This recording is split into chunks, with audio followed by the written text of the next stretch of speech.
Hello, and welcome to this final part of the first episode of a teaching masterclass. As you will have seen in the first and second parts, we were focusing on marking. In the first part, we looked at marking the work of the challenged student. In the second, we looked at the bright student. In this final part, we will be looking at that ever so difficult a creature, the unpopular student, or if you will, the leper of the school community.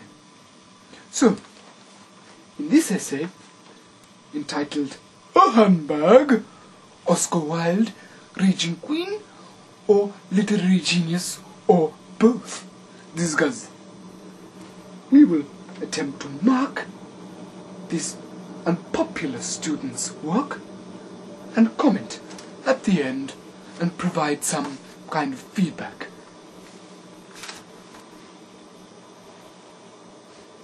Good.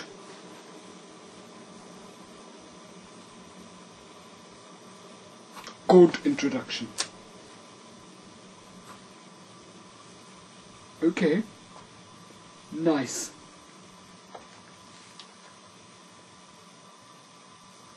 Well done, puppet.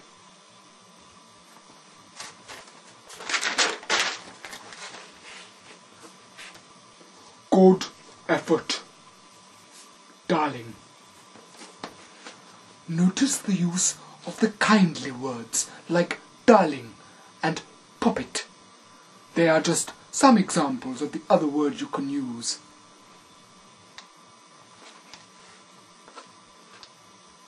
Good.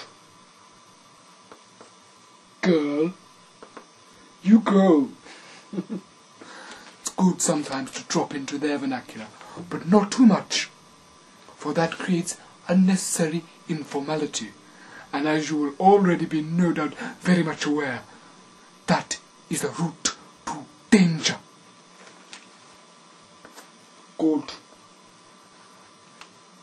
Well tried.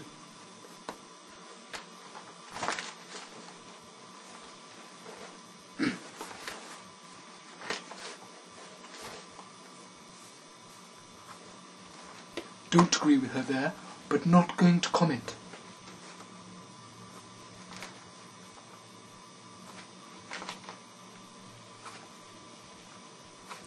Double tick. That's a useful tool. Double ticking shows your particular agreement, your particular interest, that you care.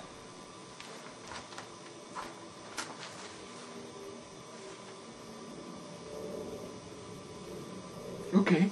Now the comments.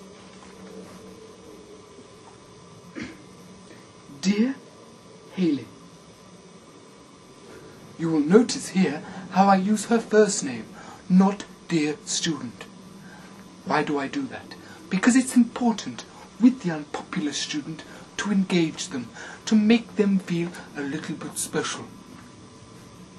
Dear Haley. At least the other girls in the class have a kind of coarse sexual appeal to compensate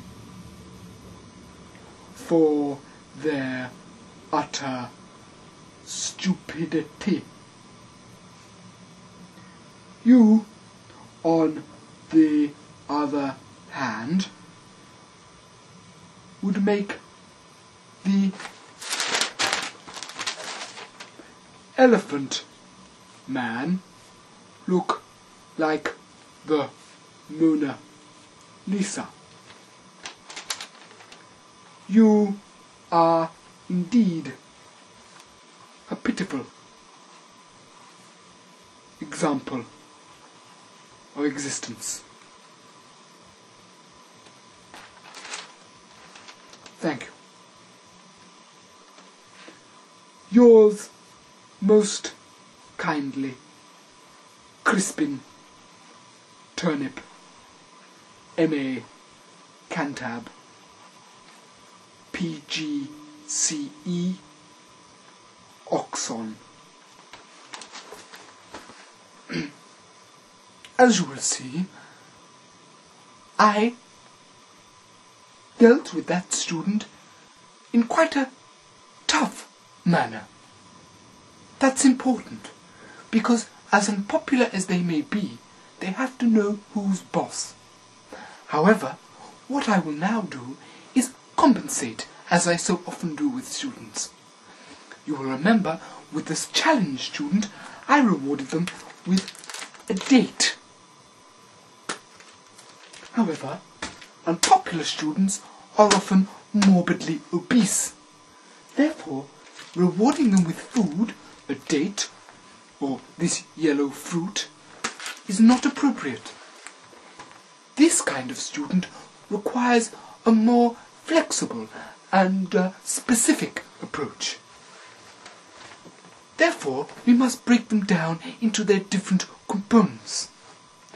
For example, with the particularly ugly student, the student who is unpopular on account of their grotesqueness, their hideous acne, something like that.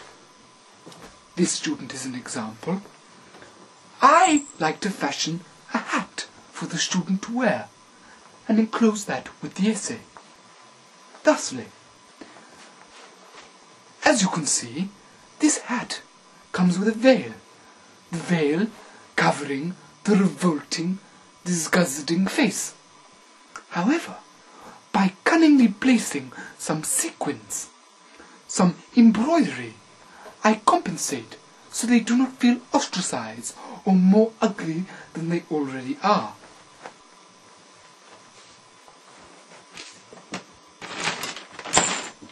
Another good tip for the ugly unpopular student is iron spray.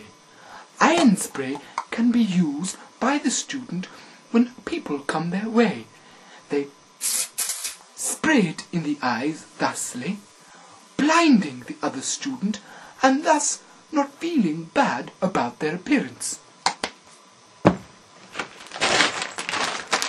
For the student who is unpopular on account of their obese grotesqueness, their fatness in a more run-of-the-mill kind of parlance, I like to provide them with ice, a bag of ice.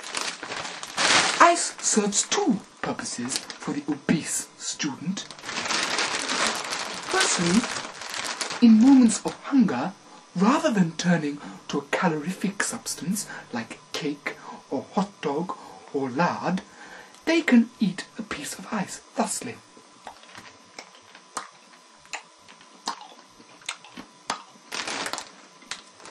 Thus sating their hunger, but without the calories.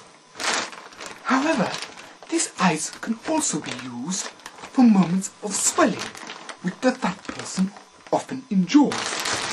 By rubbing it strenuously on the swollen part, the fat person can reduce so they can fit through a door or a window or a car seat or whatever may be relevant in that situation.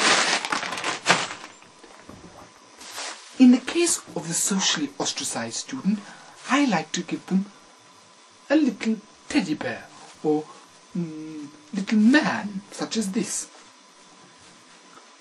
This is because I can tell them to talk to this little man and convince them that he is actually real.